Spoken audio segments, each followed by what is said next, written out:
Hey, what's up guys, TotallyDubbed here, and today I'm reviewing a box. Nope.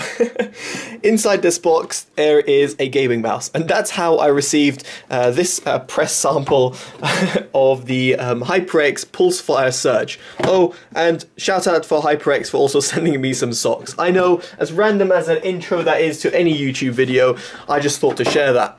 Now the HyperX Surge gaming mouse. Now this mouse is an RGB gaming mouse, as you can probably tell. It can be found for around £50 on Amazon.co.uk. Currently it's unavailable, yet it's available at game.co.uk. In the US it's also unavailable, but links will be down in the description below. If they go live, then happy days, you'll be able to see them. In terms of its competitors, it's got the Logitech G403, which is around £43, and the SteelSeries Rival 310, which cost around £49. So in this review I'll be referencing both of these, both of its competitors. Now the mouse itself has a PixArt PMW3389 sensor. It has up to 16,000 DPI. That's a lot of DPI to go with. You've got also a fully RGB lit it's kind of a ring and the HyperX logo, and other than that it's a wired gaming mouse with a non-removable cable.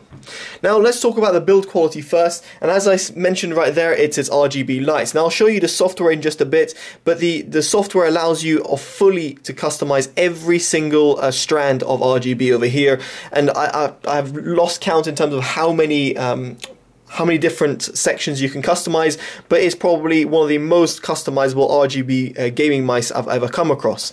Now the mouse itself has a customizable DPI switch at the top, but this DPI switch can't be reassigned to a keyboard shortcut via the software, and I'll show you that in just a bit, which I think is completely and utterly stupid by HyperX, because it means that you can't have any other options. I'll show you that and it'll make more sense. Now the two buttons on the left hand side are a little bit mushy, in all honesty, when I was pressing them. If I just go quiet, you can hear them there. I just would have liked them to actuate a little bit faster in comparison to what I'm normally used to, which is the Rival 310, which I use on a daily basis. Now one thing I found which was very rare and very odd is the left and right buttons. Now when I first got this out of the box, when I first looked at it, I was like, whoa, the spacing between the two left and right buttons is very close, and indeed they are. Now if I'm just going to click normally left and right, you can see there is no sort of problem. However, if for any reason I were to bring my fingers closer, suddenly you can see that gap reducing. And now if I were to just do this,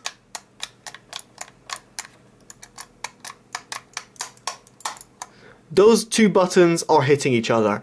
A complete and utter design flaw, which means that this mouse is straight away from my books a mouse I wouldn't recommend. Now stay tuned, keep watching the review instead of clicking away straight away, because there's other things I'd like to point out.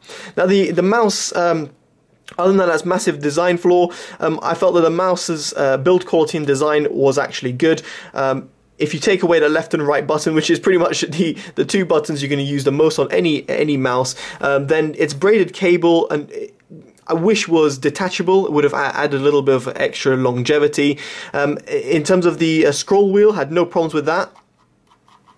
As you can hear right there, it's nice and soft, pretty small actually, and has little steps as well, which means that scrolling can be quite nice, or changing between different guns on like Counter-Strike is quite useful to do as well.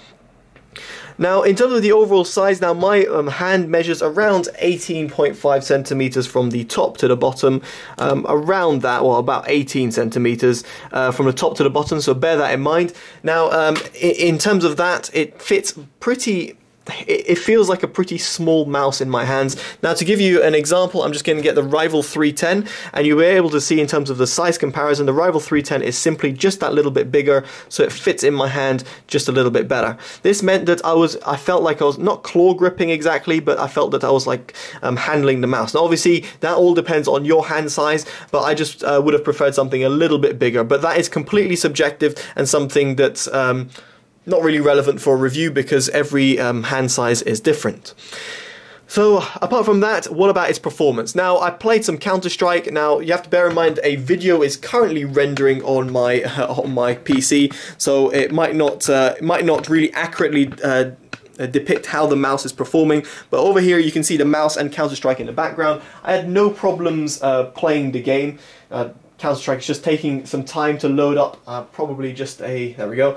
You can see it's very laggy right now, and that's just simply because of my video rendering. But I had no problems with the mouse. One-to-one tracking was fine. Clicking it, absolutely fine, no problems. As I said, the left and right buttons over here, I would have liked them to be just a little less mushy, but one-to-one tracking and everything was absolutely flawless. That kind of scared me, but that was because a screwdriver just fell down in one of my boxes. Anyway, long story short, all I'm just trying to say is the one-to-one tracking and the way that the mouse works was actually really good. I had no problems using that across various different surfaces, and just, you know, pushing it down like that as well, had no problems. So in terms of all gaming performance, the mouse is actually very good and very impressive. Now let's talk about the software. Now the software that HyperX are using is the Ingenuity software. I don't know how you even say that, but nevertheless, this is the software it comes with.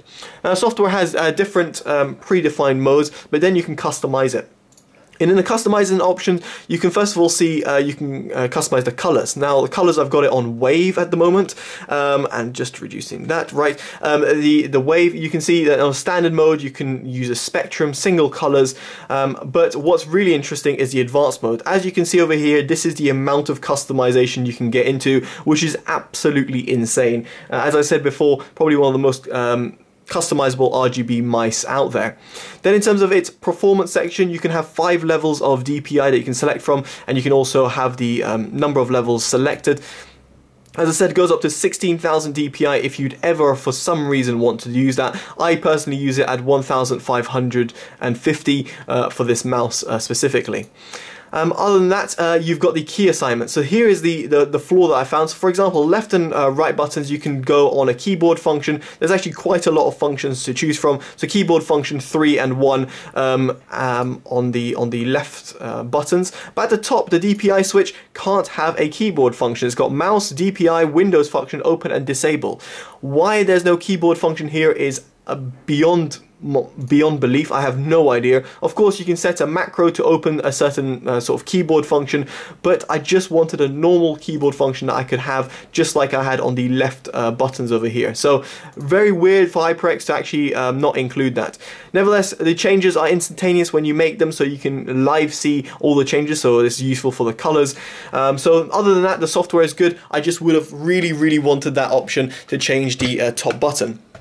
Now, moving back to the mouse, and really in terms of my verdicts and my overall thoughts about the mouse, in all honesty, it looks nice in hand, and it feels like a nice mouse. The coating at the top is good as well, prevents even sweaty palms like myself from really being affected.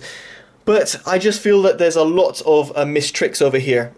First of all, the buttons at the top are just unforgivable. It's a complete design flaw. I can't see people really doing this, but nevertheless, if someone were to be clicking and then really like in a stressed out situation being holding them or even claw gripping it like this, were to accidentally click the right click and stop a kind of like a shooting pattern or something like that, then that's a massive flaw and a big deal. I think it just a simple gap, an extra gap would have completely solved that. The buttons being a little bit mushy, it's not to my liking. I would have liked something that actuated a little bit better. But other than that, the mouse is very good. So can I see myself recommending it? Well, absolutely not. As I said before, the left and right button at the top really take away from the overall experience, and in all honesty, for a mouse that costs around £50, it's inexplicable. Other than that, I would definitely suggest the Rival 310 or the Logitech G403 Prodigy. They both have pretty much flawless sensors as well, just very much like the HyperX sensor inside as well, made by PixArt. And they have no sort of inherent problems. As you can see, like the left and right buttons have a good spacing between them, and so therefore they don't bother each other. So there we go, guys. Hopefully you've enjoyed this honest and independent review. Make sure you give it a like, comment, subscribe. Let me know in the comments below what you think of the mouse or any other mice out there, and what your go-to gaming mouse actually is. Alright guys, I've been Totally Dubbed. Take care and bye-bye.